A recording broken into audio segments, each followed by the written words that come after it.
오늘 본문은 사사 기드온의 후손 그 아들들 가운데 일어났던 그 비참한 사건을 말해주고 있습니다. 기드온의 아들 아비멜렉이 그 형제들 70명을 모두 몰살시키는 잔인한 사건이 오늘 본문 가운데 일어나고 있는 것이지요. 왜 이러한 일들이 일어나야 하는가? 그것도 하나님의 백성의 공동체 안에서 일어나야 하는가? 그 이유가 무엇인가를 우리는 묻게 됩니다. 이 사건이 어디에서부터 시작되는가? 세겜 땅입니다. 우리는 질문하죠. 왜 세겜 땅인가? 당시 세겜 사람들은 북이스라엘 지파 가운데 굉장히 열심도 있고 능력도 있었습니다. 하지만 정치적 경제적으로 소외된 사람들이요, 소외된 지역이었습니다. 세겜 사람들은 주님의 뜻과는 관계없이 자신이 원하는 왕을 세우고자 원했습니다. 자신이 원하는 것을 얻기를, 성취하기를 갈망하였던 사람들이지요. 형제들의 관계를, 지파의 관계를 누가 더 강하냐, 누가 더 위에 있느냐, 누가 더 많이 가지고 있느냐, 누가 더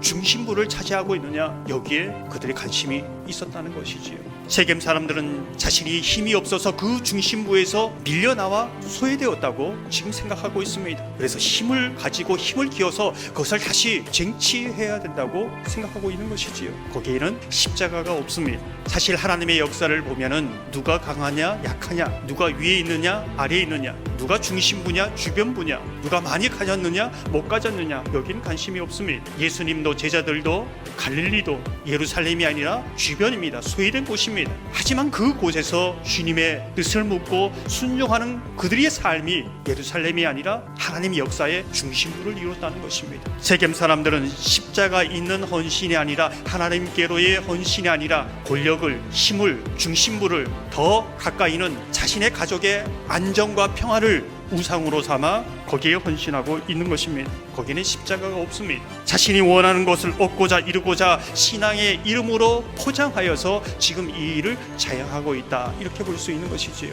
그들이 어디에 모였는가? 브릿 지역에 있는 바알 신전에서 이 일을 도모하고 있다는 겁니다. 무슨 뜻일까요? 자기의 바알, 자기 원하는 신, 그것을 위해서 돈으로 사람을 삽니다. 폭력을 사용해서 수단 방법 가리지 않고 일을 행하는 것입니다. 우리는 질문합니다. 현대판 세겜 사람들은 누구인가? 성경은 오늘 말씀을 통해서 저와 여러분이 아닌가, 이 말씀을 보면서 거울 삼아 보라는 것입니다. 우리 마음 한가운데 무엇이 있는가? 예수 그리스도가 계신가?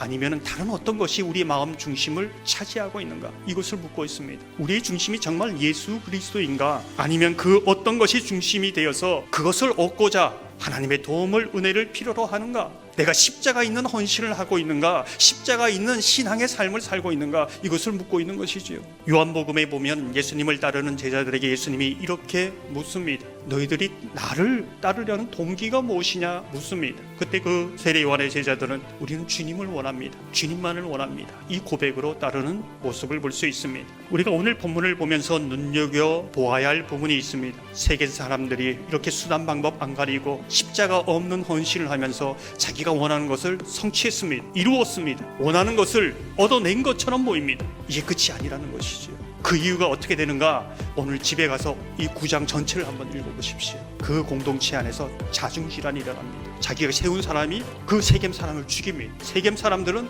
서로 또 싸웁니다. 망하는 공동체가 된 것이죠. 우리의 인생이나 공동체를 볼 때 자꾸 하나님을 주인의 자리에서 밀어내려고 내가 원하는 거, 내 뜻을 세우려고 합니다. 그러나 우리가 알아야 될 것은 우리가 인정하든 인정하지 않든 하나님은 언제나 왕이셨고 주인의 자리를 내어준 적이 없다는 것입니다. 내가 노력해서 세워진 그 높은 탑, 내가 주인이고 왕이라고 선포하는 그 자리, 그 모든 것이 물거품처럼 한순간에 사라지고 말았습니다. 그리고 하나님이 왕이다, 하나님 안의 진정이 주인이라는 것이 선포되고 있는 것이지요.